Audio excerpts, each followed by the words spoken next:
Reunindo toda a nossa audiência para uma entrevista aqui no UOL News, a gente vai conversar agora com Randolfo Rodrigues, o líder do governo no Congresso, está conectado conosco. Foi uma semana importante no Congresso Nacional, na Câmara, no Senado, com decisões importantes sendo tomadas. Senador, bem-vindo, boa tarde para o senhor. Bom, o governo... tô vendo que o senhor tá no carro, né? Não sei se o áudio do senhor está liberado. Tô no carro, mas eu com o carro agora parado, eu acho que podemos falar bem à vontade. O sinal tá ótimo. Senador, deixa eu te perguntar, e essa derrota, né, que a gente pode... Alguns falam que foi a derrota do governo, mas pode ser... Alguns falam, o próprio governo fala que foi uma derrota da população brasileira, né, sobre a MP dos impostos. Como é que o governo planeja agora fazer? Né? Eu vi que o presidente Lula disse que vai reagir e vai taxar os mais ricos. Como é que isso vai se dar? A derrota foi do povo brasileiro e do Brasil. Nós somos um dos países mais desiguais do mundo. O que o governo estava propondo com essa medida provisória era que betes passassem a pagar imposto. Me parece algo não mais do que razoável, mas necessário. Hoje nós temos uma epidemia de betes no país, que tem vitimado famílias e, sobretudo, as famílias mais pobres. Muitas usuárias de programas como Bolsa Família. Nós queríamos, por exemplo, aumentar um pouco o tributo para os bilionários, com a tributação de letras de crédito, com a tributação de letras de câmbio, entre outras medidas que assim pretendíamos. Nós queríamos aumentar a tributação dos bancos. Eu não acho justo um país em que um professor paga 27,5% de imposto e rico, bilionário e banco não quer pagar 12% de tributo. Então, a única coisa que não estava envolvida nesta medida provisória que foi rejeitada pela Câmara dos Deputados era a defesa do povo brasileiro na sua rejeição.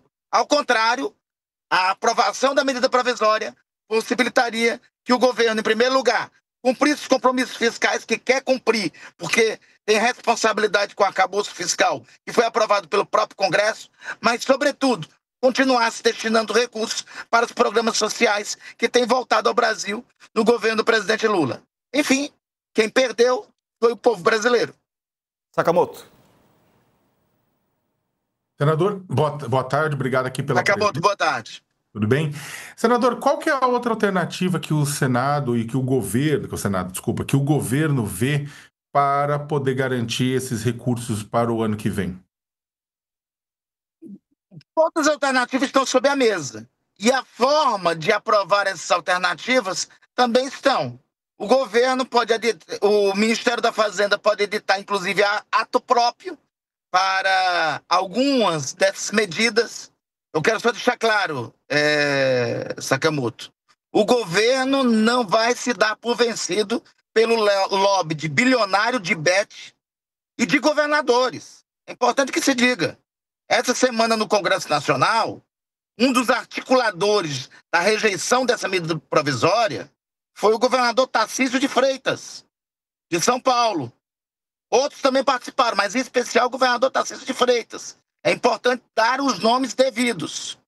Eu queria que o governador Tarcísio tivesse estado em Brasília quando foi da aprovação da isenção dos brasileiros de pagar R$5 mil de impostos. Mas eu acho que ele considera mais importante isentar bet, isentar banco e isentar bilionário, e não isentar o povo de pagar imposto. Ele participou de uma articulação direta para a rejeição dessa medida provisória. Mas nós não vamos nos dar por vencidos. Nós vamos insistir que esses do andar de cima têm que ser tributados para que o povo não pague imposto. Inverter essa pirâmide social que tem mais de 200 anos desde a nossa independência. Então, para te responder, está sobre a mesa iniciativas do próprio Ministério da Fazenda, está sobre a mesa mandar um projeto de lei em regime de urgência, porque, afinal de contas, a medida provisória ela não foi rejeitada, então é possível a edição na mesma sessão legislativa. Está sobre a mesa o debate de ajustes também no IOF, que também pode ser feito através de decreto do presidente da República. Segunda-feira, Sakamoto, tem uma reunião da coordenação política do governo. Temos toda segunda a ministra Gleisi com os líderes de governo.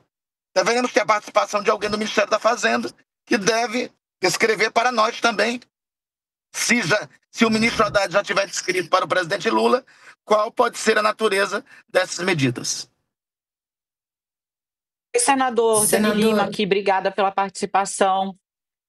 Dani, boa tarde. Quer pegar, Carlinha? Satisfação falar com você. Não, pode ir, Dani, pode ir. Pode ir, deu delay aqui, pode ir. Rapidamente aqui, Carla, imagina. Senador, eu queria que o senhor fizesse uma autocrítica, porque assim, eu ouvi colega do senhor, por exemplo, o senador Omar Aziz, ele disse, olha, negociou o relator, que é petista, deputado Carlos Zaratini, negociou tudo o que podia negociar já na comissão, onde ele sabia que, ainda que apertado, nós conseguiríamos levar.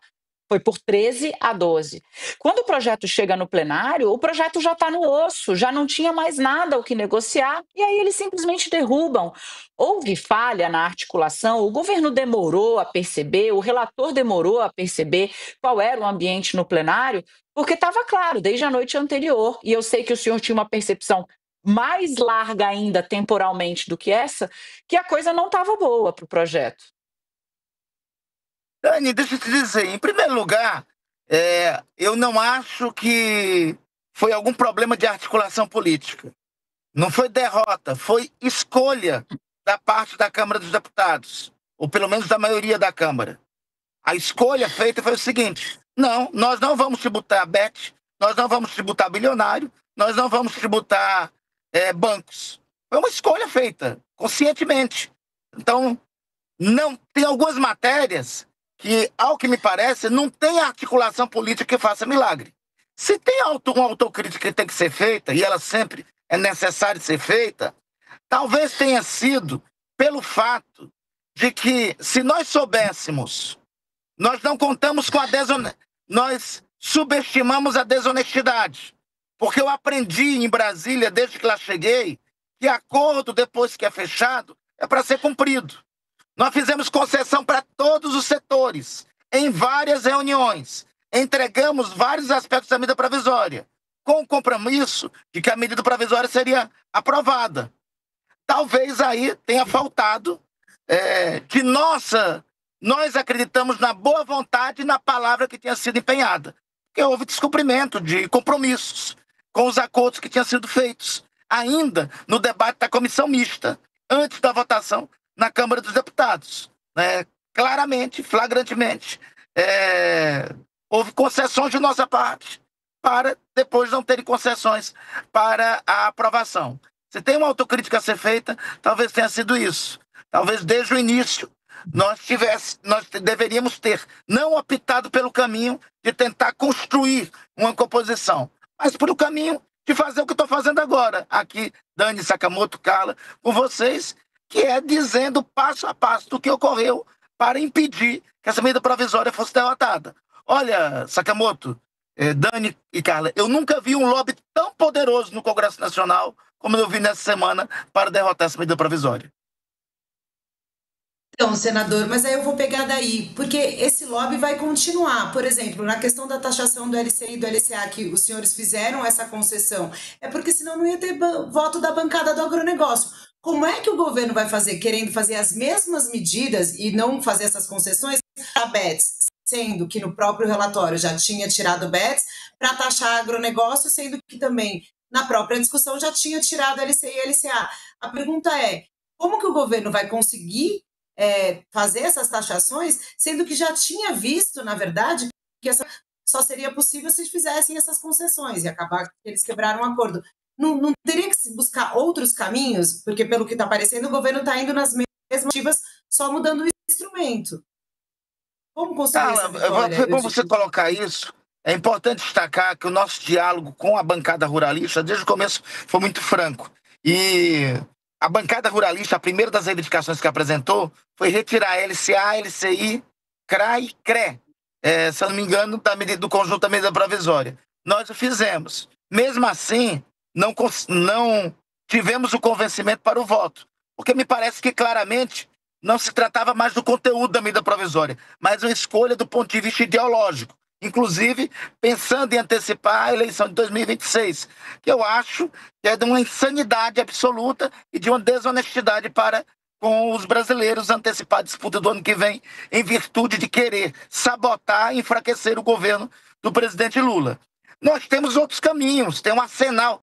Como foi dito para nós pelo ministro Haddad, o Ministério da Fazenda tem um arsenal de alternativas para buscar emplacar e para que o governo cumpra, em primeiro lugar, os compromissos fiscais resultantes do arcabouço, e, em segundo lugar, para que tenha saldo de caixa para atender os programas sociais, programas sociais como este, como um que eu vou visitar agora, que é o Mais Especialistas, a carreta do Mais Especialistas, que está chegando aqui no Amapá. Então, nós temos, como foi dito pelo ministro Haddad, nós temos um conjunto de alternativas e por caminhos distintos. Esses caminhos podem ser por portaria do próprio Ministério da Fazenda, pode ser por decreto.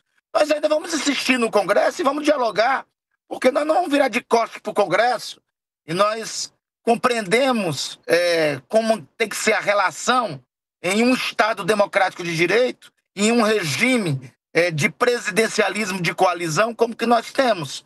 Ao contrário do que fizeram no passado, nós não vamos, por conta de uma circunstância, chamar o povo para invadir o Congresso e destruir o Congresso Nacional.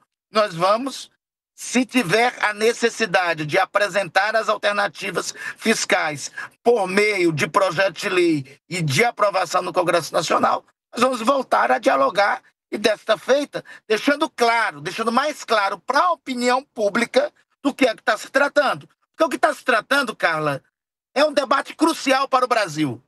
Se nós vamos continuar com este grave cenário que coloca o país como uma das 10 economias do mundo, mas também como uma das 8 mais desiguais, ou se, para que a maioria do trabalhador não pague imposto, os mais ricos vão topar ou não aumentar um pouco a sua tributação. É esse o debate a ser colocado. Um outro aspecto é em relação às bets. O governo vai continuar insistindo que está em curso no Brasil uma epidemia que vitimiza, sobretudo, os mais pobres e principalmente as famílias que recebem programas sociais. E não é aceitável ter imposto seletivo para cigarro, ter imposto seletivo para bebidas e não ter imposto seletivo para bets. Nós vamos buscar várias outras alternativas até chegar a pôr um freio de arrumação nessa bagunça que tem. Senador, para a gente encerrar, uma última pergunta sobre a vaga deixada pelo ministro Barroso, que anunciou a aposentadoria, né? Alguns nomes despontam como favoritos, inclusive o colega do senhor de Senado, Rodrigo Pacheco. Como é que o senhor tem visto essas movimentações todas, os nomes que apareceram até aqui? Bom, primeiro, antes de qualquer coisa, nós temos que exaltar todo o serviço prestado por Luiz Roberto Barroso, um dos mais notáveis brasileiros que já passaram pela cadeira do Supremo Tribunal Federal. Sobretudo, a dedicação, o zelo e o cuidado que ele teve, em primeiro lugar, ao Brasil, destacado em vários trechos do discurso dele ontem. Em segundo lugar, junto com isso, a causa da democracia brasileira.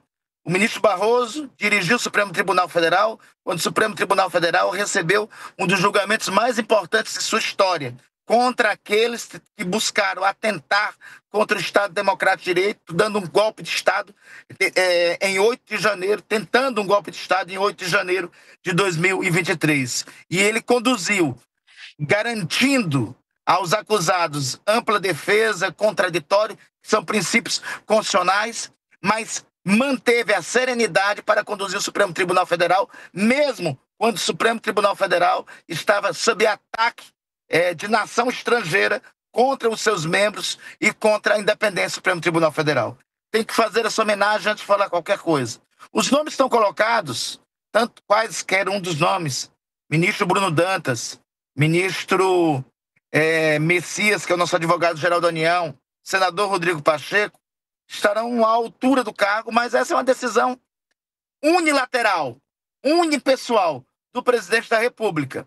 Este é um problema que o presidente da República vai ter que refletir diante dos nomes que estão aqui apresentados, que estão colocados. Ok, senador, muito obrigado. A gente conversou aqui com o líder do governo. Antes, Dani, ele, vai lá, vai você. Não, saiu pela tangente ele fez... Arroz é ótimo, não? Os 3 nomes são maravilhosos. Beijo, gente. Tchau. Dani, como jogador de futebol, minha posição principal é pela lateral. Porque sempre Mas pode e ter se uma fosse saída apostar, terceira. senador? E se você fosse apostar, senador, o senhor apostaria em quem? São 3 grandes nomes, Carlos, para continuar na mesma máxima da Dani, da minha Ele vai capacidade falar- de tentar sair como pela tangente. O Randolfo vai falar que é contra a Bet, cara. E aí contra a Bet e não vai Não vai apostar. apostar por causa disso. Boa né? dica, Sakamoto. E o Boa senhor- dica, Sakamoto. E Nós o temos sinal que tá taxar falhando, bilionários, bancos e bets. Obrigado, senador, o líder do Ó, governo senador. no Congresso. Obrigado pela Beijo a entrevista. todos, um abraço. Abraço. Tchau. Tchau. Tchau. Depois do intervalo, a gente vai falar sobre uma aqui que o notícia que senador estava chegou. parado, gente. Oi, Dani.